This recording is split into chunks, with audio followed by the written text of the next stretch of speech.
दो मेहमान हैं जो आज आपकी मदद करने वाले हैं। बीरेन वकील हैं पैराडाइम कमोडिटीज से और साथ ही जतिन त्रिवेदी हैं एलकेपी सिक्योरिटीज से। आप दोनों मेहमानों का बहुत बहुत शुक्रिया, आपने वक्त निकाला है।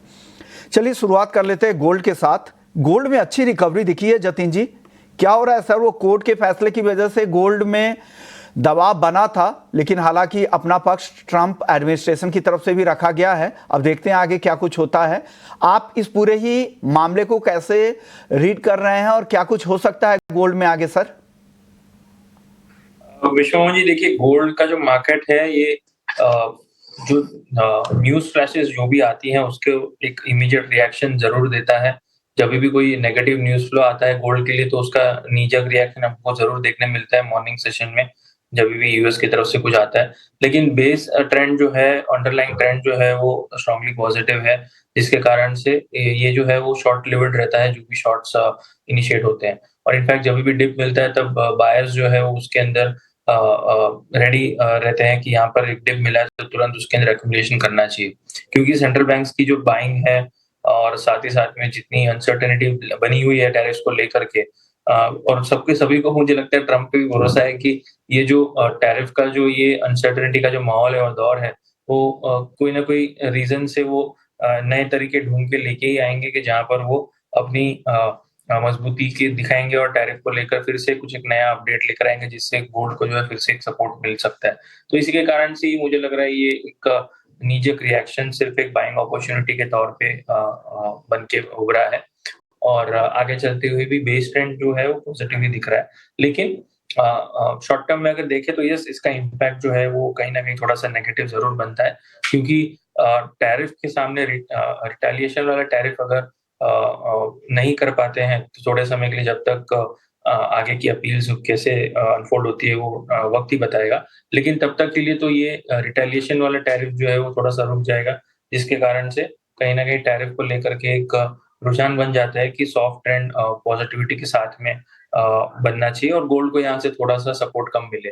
और साथ ही साथ में एफओएमसी की मीटिंग मिनट्स में भी ये देखा गया है कि इंटरेस्ट रेट कट को लेकर के जो डोविशनेस जो मिलनी चाहिए थी वो ना मिले, और अभी भी डेटा स्पेसिफिक अप्रोच रहेगा फेड की तरफ से, तो जिसके कारण से ये इन्फ्लेशन के डेटा, पीसी प्राइस इंडेक्स के डेटा, जो non farm payrolls data, unemployment data, ये सब जो है वो आगे चलते हुए बहुत ही इंपॉर्टेंट हो जाएंगे। तो मुझे लग रहा है नेक्स्ट वीक जो है ये काफी इंपॉर्टेंट रहेगा, जून का फर्स्ट वीक, जहाँ पर ये सब डेटा अनफोल्ड होंगे और किस तरह से गोल्ड का रिएक्शन रहेगा वो बहुत ही ज्यादा इंपॉर्टेंट रह जाता है।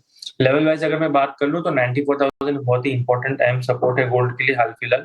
जब तक 94 के ऊपर ट्रेड कर रहे हैं हम, तब तक व्यू पॉइंट थोड़ा सा पॉजिटिव ही लेकर चलना चाहिए। और 3250 जो कॉमेक्स में एक सपोर्ट के तौर पे एक्ट कर रहा है, ये भी एक साथ में इन टैंडम व्यू लेके चलना है कि जब तक 3250 के ऊपर हम क्लोज कर रहे हैं वीकली बेसिस पे, तब तक ट्रेंड जो है वो कहीं ना कहीं थोड़ा सा पॉजिटिव ही लेकर चलना चाहिए। जी विश्व। चलिए कुछ सवाल जवाब ले लेते हैं। हमारे साथ कई सारे दर्शक हैं, उनके लगातार सवाल आ रहे हैं। परवीन है हिसार से, 98,000 रुपए के भाव पर 5 लॉट चांदी बिकवाली की है इन्होंने। बीरेन जी क्या करना चाहिए इनको? 98,000 पे शॉर्ट कर दिया है 5 लॉट, वो भी क्या करें आप?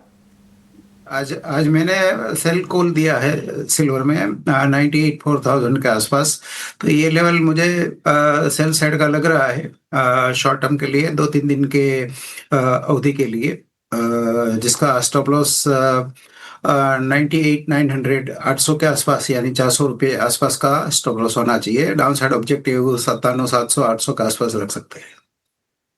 चल लगता है ये आपके एडवाइस पहले ही समझ गए थे, इसलिए उन्होंने शॉर्ट कर दिया। हालांकि चांदी आज काफी तेज है, उसके बाद भी आप यहाँ पर, लेकिन किस भाव पे सर चांदी बेचने की सलाह दे रहे हैं बीरेन जी? एक बार अपने लेवल्स बता दीजिएगा कि एंट्री पॉइंट 98,400 98,400 के आसपास। ओके, और टारगेट नीचे का 97,900 का है क्या? 700 800 97,700 800 या 900 मीन्स ये 98,000 की चीज है, तो ये छोटा सा टारगेट और छोटा स्टॉप लॉस वाला ट्रेड है। ओके, तो ये टारगेट को एक बार फिर से मैं वहां पर वापस से लेके आऊंगा, वो 97,700 के आसपास का टारगेट है।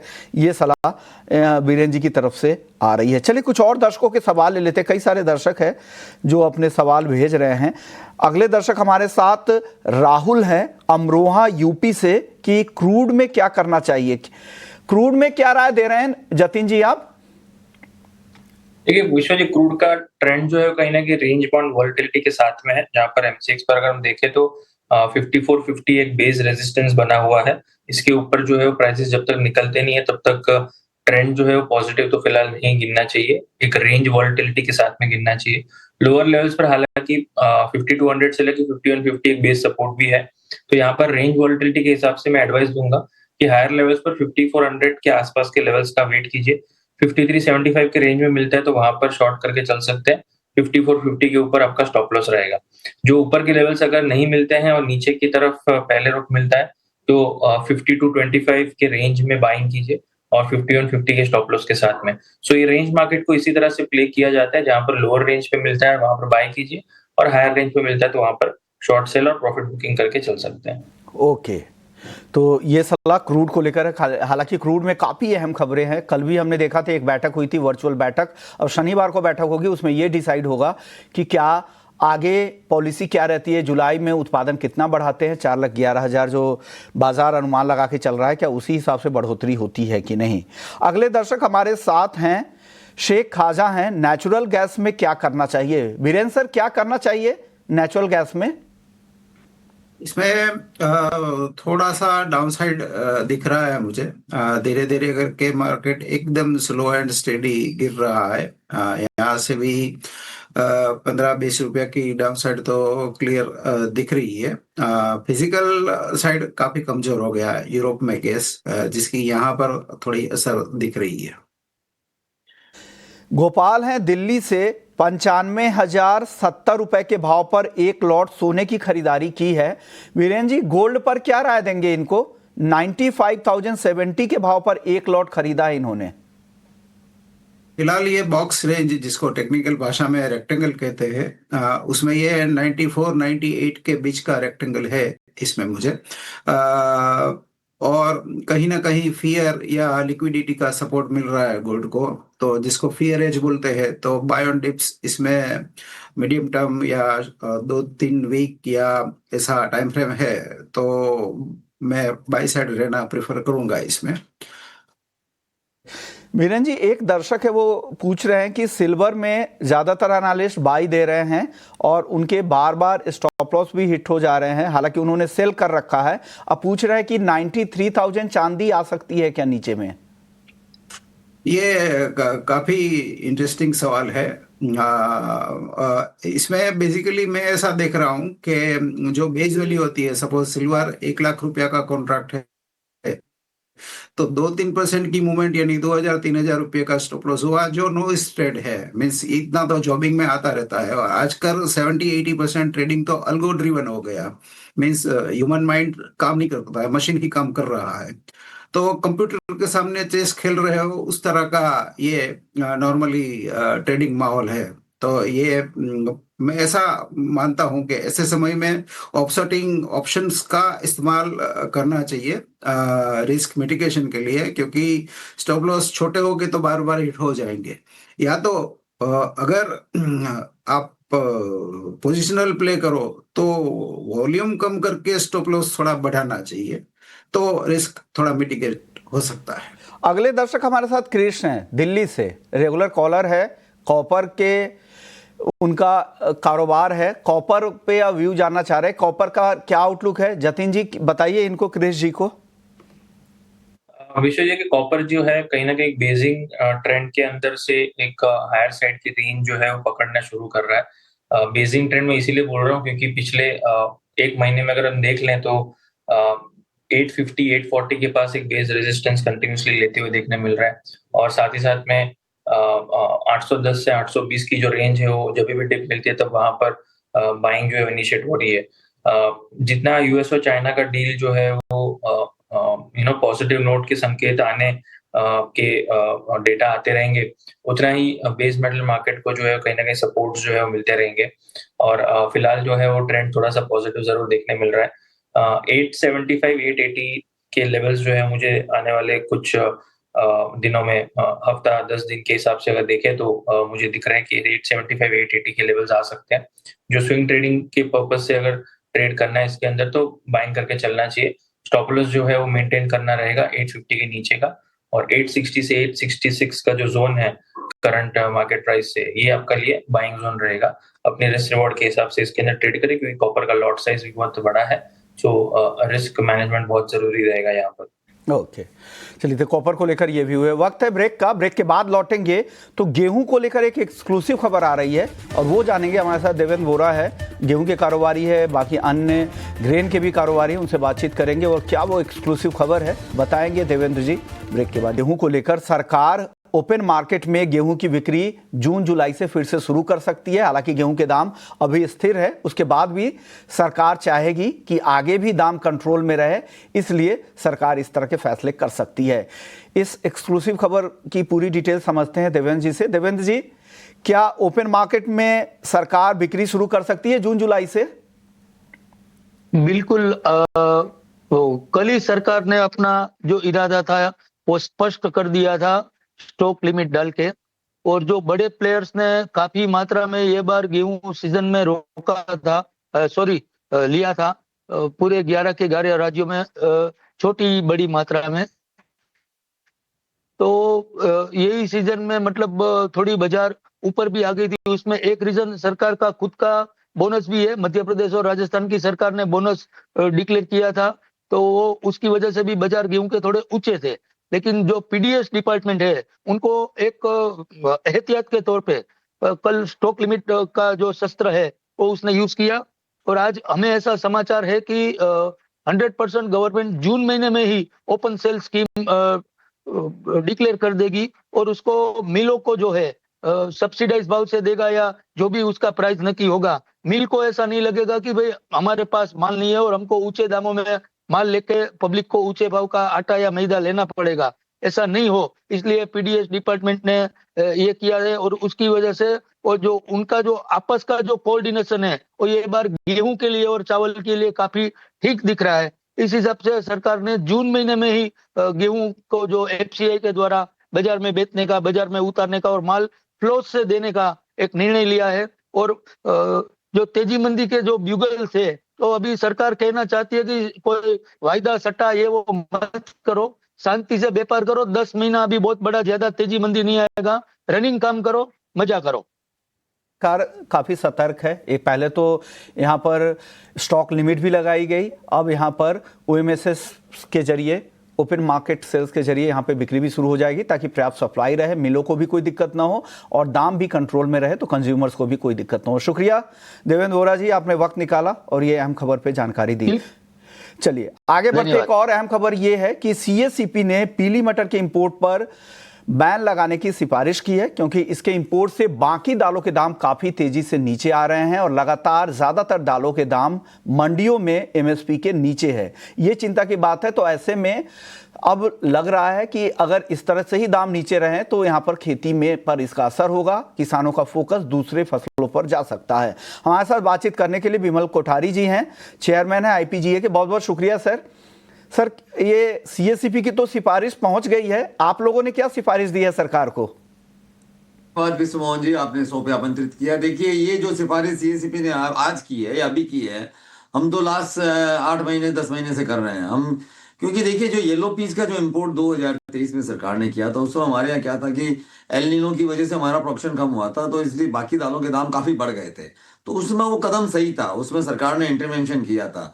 आपको बता दूं, सरकार ने 2018 में येलो पीस का इंपोर्ट कंप्लीट बंद कर दिया था, और 5.5 साल के बाद उन्होंने ये इंपोर्ट शुरू किया है। और सरकार ने जो 2018 में बंद किया था, उसका एक ही उद्देश्य था उस समय, कि जो सस्ती पीली मटर आ रही है वो हमारे जो डोमेस्टिक प्रोडक्शन है दालों का, उसको बहुत ज्यादा जबरदस्त रूप में इफेक्ट कर रही है। और उसका हमें परिणाम भी मिला। हमारा जो प्रोडक्शन 2016-17 में जो 16-17 मिलियन टन था, वो बढ़कर 5 साल में 27 मिलियन टन हो गया, और उसमें हमने येलो पीस का बिल्कुल इंपोर्ट नहीं किया। लेकिन चूंकि 2023 के अंदर में जो हमारे यहाँ जो मानसून की स्थिति, जो हमारे यहाँ एल नीनो का इफेक्ट आया, ड्रॉट हुआ, हमारा प्रोडक्शन काफी सब्सटेंशियली कम हो गया। उसकी वजह से हमारे यहाँ डिमांड सप्लाई में बड़ा गैप हो रहा था, तो इसलिए सरकार ने वो इम्पोर्ट शुरू किया। लेकिन वो इम्पोर्ट उन्होंने कुछ समय तक शुरू किया, वो पहले 3 महीना है, फिर उसको बढ़ा के 4 महीना किया गया, फिर 3 महीने बढ़ाते, तो बढ़ाते बढ़ाते ये हर बार 2 महीने 3 बढ़ाते जा रहे हैं और 7 बार एक्सटेंशन कर दिया। लास्ट 8 महीने से, लास्ट सितंबर से हम सरकार को कह रहे हैं कि आपने जिस उद्देश्य के लिए इम्पोर्ट येलो पीस का इम्पोर्ट शुरू किया था वो उद्देश्य पूरा हो चुका है। दालों के दाम भी जो है अब काफी कम हो चुके हैं दालों, और हमारे यहाँ पिछले साल मानसून 2024 में अच्छा रहा था, इस साल प्रोडक्शन भी अच्छा है सभी दालों का। तो हम सरकार को तब से हम बार बार ये रिकमेंड कर रहे हैं कि आप या तो इस पे 50% ड्यूटी लगाएं और नहीं तो आप कम इसको बंद करें। लेकिन सरकार ने अभी पर इस पर कोई संज्ञान नहीं लिया है। हम इस पे काफी सारी मीटिंग जो है, एग्रीकल्चर मिनिस्ट्री है, डिपार्टमेंट ऑफ कंज्यूमर अफेयर्स है, सब में हमने काफी सारी मीटिंग की और हम बार बार हम ये हमारा रिकमेंडेशन उनको भेजते जा रहे हैं। अभी 15 दिन पहले ही हम एग्रीकल्चर मिनिस्ट्री में मिलके आए हैं, हमने डोका सेक्रेटरी से भी मुलाकात की है, हमने फिर से उनको रिप्रेजेंटेशन दिया है कि आप या तो 50% ड्यूटी लगाएं और नहीं तो आप इसको बिल्कुल प्रतिबंध लगाएं। और क्योंकि अभी जो एक्सटेंशन है वो 31 मई तक का है। अब सरकार की जो नई पॉलिसी आएगी हमें उस पर देखना है क्या सरकार क्या संज्ञान लेती है। लेकिन ये एकदम सही बात है, अगर जो सीएससीपी ने आज जो रिकमेंडेशन दिया है, जिसकी बात हम काफी समय से करते जा रहे हैं, अगर यही चलता रहा तो मैं कहता हूं जो सेल्फ रिलायंस, जो आत्मनिर्भरता की हम जो बात कर रहे हैं, हम उसको अचीव नहीं कर पाएंगे। वो एक बहुत बड़ा ये एक बहुत बड़ा एक झटका होगा हमारे आत्मनिर्भरता के अभियान को, एक बहुत बड़ा जोल्ट होगा। तो सरकार को इस पे बहुत सीरियसली संज्ञान लेना चाहिए। और मैं समझता हूं कि अगर सरकार इसको बंद भी नहीं करना चाहे, अगर तो एक बार कम से कम 50% ड्यूटी लगाए। और ऐसा इन्होंने पहले भी किया है। 2017 नवंबर में इन्होंने सबसे पहले 50% ड्यूटी लगाया, उसके बाद हमारे यहाँ इम्पोर्ट होता रहा, तो फिर उस समय भी उन्होंने देखा कि ठीक है, हम अब हमें जरूरत नहीं है, तो उन्होंने इसको इम्पोर्ट को बंद कर दिया। तो और वो बंद हुआ था अप्रैल 2018 में, 6 महीने बाद उन्होंने अप्रैल में बंद कर दिया था। तो मैं समझता हूँ कि या सरकार को या तो 50% ड्यूटी लगाएं और नहीं तो इसका टोटल प्रतिबंध लगाएं, क्योंकि इसकी वजह से हमारी जो बाकी दालों की जो डिमांड है उस पर बहुत बड़ा इफेक्ट आ रहा है। और ये बात हम सरकार को बार बार संज्ञान में ला रहे हैं, लेकिन इस पे ज्यादा ध्यान नहीं दिया गया है। इसलिए मैं कह रहा हूँ इसका लॉन्ग टर्म इफेक्ट जो है बहुत हमारे किसानों पे बहुत बुरा होगा, हमारे प्रोडक्शन में बहुत बुरा होगा। और जो आत्मनिर्भरता की बात कर रहे हैं, मैं नहीं समझता हूँ कि हम आत्मनिर्भरता की तरफ बढ़ पाएंगे। और हमारा जो इम्पोर्ट आज ये जो सस्ती दालों का जो इम्पोर्ट है, ये बढ़ते बढ़ते लास्ट ईयर हमने 7.3 million ton, last financial year में हमने 7.3 मिलियन टन और $5.5 बिलियन हमने स्पेंड किए हैं। और ये हमारा अगर यही पॉलिसी बनी रही तो मैं समझता हूं कि हमारा इंपोर्ट आगे वर्षों में जाके 10 मिलियन टन तक पहुंच जाएगा। तो मैं सरकार से आपके माध्यम से अनुरोध करूंगा कि जो सीएससीपी ने रिकमेंडेशन किया है और जो आईपीजी आज इतने टाइम से रिकमेंड कर रहे हैं, इस पे संज्ञान लेवे और इस पे एक सही मायने का एक जो सही पॉलिसी है वो डिसीजन होना चाहिए। ओके सर, एक चीज और मैं जानना चाह रहा हूं। एक तरफ से जिस तरह से एमएसपी में लगातार बढ़ोतरी हो रही है, हालांकि दालों को लेकर सरकार कह रही है कि मैं ज्यादा से ज्यादा 100% दाल की एमएसपी पे खरीदारी करेंगे, लेकिन एक बहुत बड़ा तबका है किसान का जो इस दायरे से बाहर रह जाते हैं, उन्हें तो दाम मिलता नहीं है। तो क्या एमएसपी ज्यादा होने से आप लोगों के कारोबार पर तो कुछ असर नहीं होगा? आप लोगों के प्रोक्योरमेंट में तो दिक्कत नहीं आएगी? देखिए, जो प्राइसेस जो है मार्केट में, वो डिमांड एंड सप्लाई जो फैक्टर है वो उसको ड्राइव करते हैं। वो एमएसपी से उसका कोई, हमारे जो मार्केट में उसका कोई ताल्लुक नहीं है। लेकिन सरकार ने जो एमएसपी बढ़ाई है, और एक तरफ तो आप एमएसपी बढ़ाते जा रहे हैं, इस बार तुअर की एमएसपी हो गई 80 रुपया, उड़द की एमएसपी हो गई 78 रुपया। सरकार ने ये आश्वासन दिया है कि जो खरीफ क्रॉप्स है, तुअर, उड़द और मूंग, तुअर, उड़द और मसूर, जिसमें जो हमारे यहाँ 3 मुख्यतः क्रॉप होती है खरीफ में, तुअर, उड़द और मूंग, जिसमें तुअर उड़द में उन्होंने आश्वासन दिया कि हम 100% प्रोक्योरमेंट करेंगे।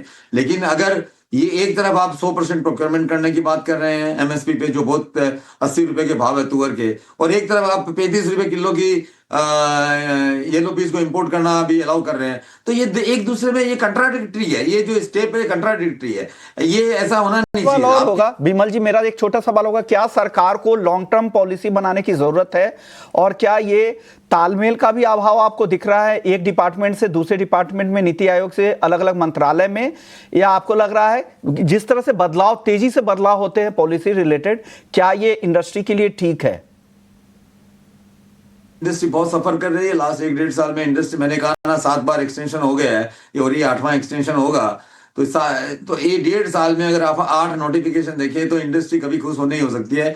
इंडस्ट्री ने 1-1.5 साल में बहुत ज़्यादा सफ़र किया है इस ट्रेड में, और इंडस्ट्री की मैं आपको बताऊं फाइनेंशियल हालत काफ़ी बुरी हुई है, काफ़ी खस्ता हालत में है इंडस्ट्री। तो मैं सरकार को ये अनुरोध करूंगा कि इस पे संज्ञान लेवें, और जो आपने बताया कि जो तालमेल नहीं है, मैं बिल्कुल नहीं, मैं भी यही कह रहा हूँ कि जो तालमेल जो है वो जो होना चाहिए वो तालमेल मुझे दिख नहीं रहा है। एक तरफ सीएसीपी कह रही है कि आप इसको प्रतिबंध लगाएं, दूसरी तरफ सरकार इसको बार बार बढ़ाते जा रही है। तो मुझे लग रहा है कुछ डिपार्टमेंट्स में या कुछ समझने में इसमें, और ट्रेड भी ये कह रहा है, ट्रेड का भी रिकमेंडेशन बार बार यही है, क्योंकि आज जो आईपीजी है एक ऑल इंडिया एसोसिएशन है और हम पूरे ट्रेड को रिप्रेजेंट करते हैं। हम भी बार बार यही रिकमेंड कर रहे हैं कि ये पॉलिसी जो है ये हमारे किसानों के लिए अच्छी नहीं है, ये हमारे देश के लिए अच्छी नहीं है। जिस आत्मनिर्भरता की हम बात कर रहे हैं वो अगर ये स्थिति बनी रही तो हम पहुंच नहीं पाएंगे। तो इसलिए जरूरी एक लॉन्ग टर्म पॉलिसी बनाने की जरूरत है, और ऐसी पॉलिसी बनाएं जिससे किसानों को भी फायदा हो, पूरी ट्रेड बॉडी को भी फायदा हो, और इंडस्ट्री को भी स्थिति साफ दिखे, उस हिसाब से वो आगे कारोबार कर पाए। अगर इतने ज्यादा बदलाव और तेजी से बदलाव होंगे, या तो फिर अब खुला बाजार छोड़ दीजिए, बाजार अपने हिसाब से एडजस्ट हो जाएगा। शुक्रिया आपका, वक्त बहुत ज्यादा नहीं है विमल जी, लेकिन आपने अपनी बातें पूरी रख दी। Thank you sir. चलिए अब कुछ फटाफट से 1-2 दर्शकों के सवाल ले लेते हैं, वक्त कम है, 1 मिनट का सिर्फ समय बचा है। रोशन है गोधरा से, जीरे का भाव जानना चाह रहे हैं कि आगे क्या आउटलुक है। बीरेन जी, जीरे का आउटलुक क्या है सर? फिलहाल थोड़ा स्टेबल हुआ है, हल्की सी बढ़त आ सकती है 22,000 आसपास, बट मीडियम टर्म आउटलुक कमजोर है क्योंकि सप्लाई काफी ज्यादा है डिमांड के मोर्चे। हल्दी धनिया में बीरेन जी छोटा जवाब दे दीजिएगा। हल्दी थोड़ी रिकवर हो सकती है कंपेयर टू जीरा। धनिया काफी समय से सुस्त है और यही रेंज में शायद रहेगा। दिल्ली से नेचुरल गैस में स्टॉप लॉस और टारगेट जानना चाह रहा है कि नेचुरल गैस पर क्या राय है जतिन जी? नेचुरल गैस बहुत वॉलेटाइल काउंटर है, और थोड़ा सा वीकनेस के साथ जो है यहाँ पे काउंटर मुझे लग रहा है वॉलेटिलिटी के साथ में ट्रेड करते हुए देखने मिल रहा है। 310 के ऊपर जब तक ट्रेड नहीं करता तब तक इसको वीकनेस के साथ में ही लेना चाहिए। लोअर लेवल्स पर 285 290 तक के लेवल्स जो है वो मुझे लग रहा है आ सकते हैं 1 से 2 दिनों के अंदर। आप दोनों मेहमानों का वक्त दिया आपने, हमारे दर्शकों को बताया भी कि क्या करना है उन्हें कमोडिटी मार्केट में। कमोडिटी फटाफट में फिलहाल इतना ही, बाकी खबरों के लिए आप बने रहिए हमारे साथ। नमस्कार।